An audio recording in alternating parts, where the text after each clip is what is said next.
പത്തനംതിട്ടയിൽ driving licence ടെസ്റ്റിനായി 30ഓളം ആളുകളാണ് ഈ ടെസ്റ്റ് നടക്കുന്ന ഗ്രൗണ്ടിലേക്ക് എത്തിയിരിക്കുന്നത്. പക്ഷേ ഇവരാരും തന്നെ സർക്കാരിൻ്റെ പുതിയ സർക്കുലർ പ്രകാരമുള്ള ടെസ്റ്റിന് അതിൽ പങ്കെടുക്കാൻ താല്പര്യമില്ല എന്നാണ് പറയുന്നത്. ഇപ്പോൾ മോട്ടോർ വെഹിക്കിൾ ഉദ്യോഗസ്ഥരും നമ്മോടൊപ്പമുണ്ട്. ഇന്നിപ്പോൾ പുതിയൊരു തീരുമാനം എന്താണ്? ഇന്ന് നമ്മുടെ പുതിയ തീരുമാനം വെച്ചാൽ ജിയോ വന്നിട്ടുണ്ട്, പക്ഷേ ഒഫീഷ്യലി ജിയോ വന്നിട്ടില്ല. അതുകൊണ്ട് നമ്മൾ 4/2024 സർക്കുലറാണ് പാലിക്കുന്നത്. അത് പാലിക്കണമെങ്കിൽ ട്രാക്ക് വേണം, പിന്നെ ലെഗ് ഓപ്പറേറ്റഡ്. അതായത് ഇപ്പോഴത്തെ ഒരു സാഹചര്യത്തിൽ ഈ ഗ്രൗണ്ടിൽ ടെസ്റ്റ് നടത്താൻ കഴിയില്ല. ഇന്നത്തെ സാഹചര്യത്തിൽ നടക്കത്തില്ല. അത് പുതിയ ജിയോ വരികയാണെന്നുണ്ടെങ്കിൽ ഒഫീഷ്യലി നമുക്ക് വന്നിട്ടില്ല, അങ്ങോട്ട് ഈ ഗ്രൗണ്ടിൽ തന്നെ നമ്മൾ നടത്തുകയും ചെയ്യും. എന്നിട്ട് കുറച്ച് എക്സ്റ്റൻഷനൊക്കെ തന്നിട്ടുണ്ട് അതിനകത്ത്. അപ്പോൾ ഇന്ന് വൈകിട്ട് തീരുമാനമാവും ഇത് കേട്ടോ. അപ്പോൾ നാളെ മുതൽ ടെസ്റ്റ് കാണുകയും ചെയ്യും. ഏതായാലും ഇന്നത്തെ ഒരു സാഹചര്യത്തിൽ ഈ ടെസ്റ്റ് നടത്തുന്ന ഗ്രൗണ്ട് പര്യാപ്തമല്ല എന്നാണ് മോട്ടോർ വെഹിക്കിൾ ഡിപ്പാർട്ട്മെന്റ് ഉദ്യോഗസ്ഥർ പറയുന്നത്. ഇപ്പോൾ ഇവിടെ ഈ ടെസ്റ്റിനായി പങ്കെടുക്കാൻ വന്നവരുമുണ്ട്. അവരുടെ ഒരു തീരുമാനം എന്താണെന്ന് അവരോട് തന്നെ ചോദിക്കാം. ഇപ്പോൾ നിങ്ങളുടെ തീരുമാനം എന്താണ്? ഇതിൽ ഞങ്ങൾ പഠിച്ചതൊക്കെ വിത്തോട്ട് ഗിയറിലാണ്. അപ്പോൾ അത് തന്നെ കണ്ടിന്യൂ ചെയ്യാനാണ് ഞങ്ങളുടെ താല്പര്യം. ഇപ്പോൾ മോട്ടോർ വെഹിക്കിൾ ഡിപ്പാർട്ട്മെന്റ് ഉദ്യോഗസ്ഥർ എന്താണ് നിങ്ങളോട് പറഞ്ഞത്? പറഞ്ഞ് വെയിറ്റ് ചെയ്യാനാണ് പറഞ്ഞത്. ഇന്ന് നടക്കത്തില്ലെന്നാണ് പറഞ്ഞത്. അവർ പറയുന്നത് ഇത് എന്താണ്, പിന്നെ ഗവൺമെൻറ് സർക്കിളാണ്, അതിൻ്റെ പേരിൽ മാറ്റാൻ പറ്റത്തില്ലെന്ന് പറഞ്ഞു. നിങ്ങളെങ്ങനെയാണ് ഇതിനോട് സഹകരിക്കുന്നുണ്ടോ? പുതിയ സർക്കാരിൻ്റെ ഈ സർക്കുലറിനോട്? പുതിയ സർക്കാരിൻ്റെ ആ സർക്കിളിനോട് ഇപ്പം സഹകരിക്കാനെ കൊണ്ട് നമുക്ക് പ്രയാസമാണ്. കാരണം പഠിച്ചു വന്ന രീതി വേറൊരു രീതിയാണ്, ഇപ്പം വരുന്നത് വേറൊരു രീതി, ആർക്കും അറിയാത്ത ഒരു സാഹചര്യമാണ്.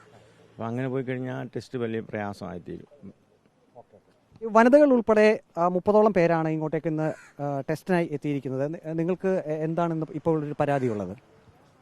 ഞങ്ങൾ പഠിച്ചത് MIT-യിലാണ്. അപ്പോൾ ഉടനെ ഇങ്ങനെ ഈ നിയമങ്ങൾ മാറ്റുമ്പോൾ ഞങ്ങൾക്ക് ചെയ്യാൻ പറ്റത്തില്ല. ഇപ്പോൾ ഉദ്യോഗസ്ഥരുടെ അടുത്ത് എന്താണ് പറഞ്ഞത്? ഞങ്ങൾക്ക് എക്സ്റ്റെൻഡ് ചെയ്ത സമയം ഞങ്ങൾക്ക് ആദ്യം പ്രയോറിറ്റി തരണം. അപ്പോൾ നിയമം മാറുവാണെങ്കിൽ ഞങ്ങൾക്ക് ആദ്യം പ്രയോറിറ്റി തരേണ്ടതാണ്.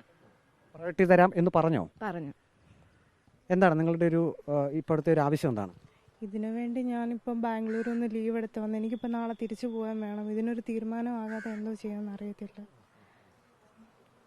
ഇപ്പോൾ ഉദ്യോഗസ്ഥർ എന്താണ് അറിയിച്ചത് നിങ്ങളെ? ഇപ്പം എല്ലാവരും ഒരുപോലെ നിന്ന് കഴിഞ്ഞാൽ എന്തെങ്കിലും ഒരു തീരുമാനം ആകാമെന്നാണ് ഇതുവരെ പറഞ്ഞേക്കുന്നത്. ജോലി ഇന്നത്തെ ലീവ് ആക്കിയിട്ടാണ് ഞങ്ങൾ വന്നിരിക്കുന്നത് ഇന്നത്തെ ഈ ടെസ്റ്റിന്. അപ്പം ഞങ്ങൾക്ക് ഇത് പ്രയോറിറ്റി തരണം എന്ന് സാറ് പറഞ്ഞിട്ടുണ്ട്. അതിനോട് ഞങ്ങൾ വില്ലിങ് ആകുന്നുണ്ട്. പിന്നെ ഞങ്ങളും ക്ലച്ചും ഗിയറും ഉള്ള വണ്ടിയല്ല, ഞങ്ങൾ ബ്രേക്കുള്ള വണ്ടിയെ ലെഫ്റ്റ് സൈഡിലുള്ള ഞങ്ങൾ പഠിച്ചേക്കുന്നത്. അപ്പോൾ ഞങ്ങൾക്ക് പെട്ടെന്ന് ഇതിന് പറ്റത്തില്ലല്ലോ. അതുകൊണ്ട് ഞങ്ങൾ ഇതിനോട് പ്രതികരിക്കുന്നു.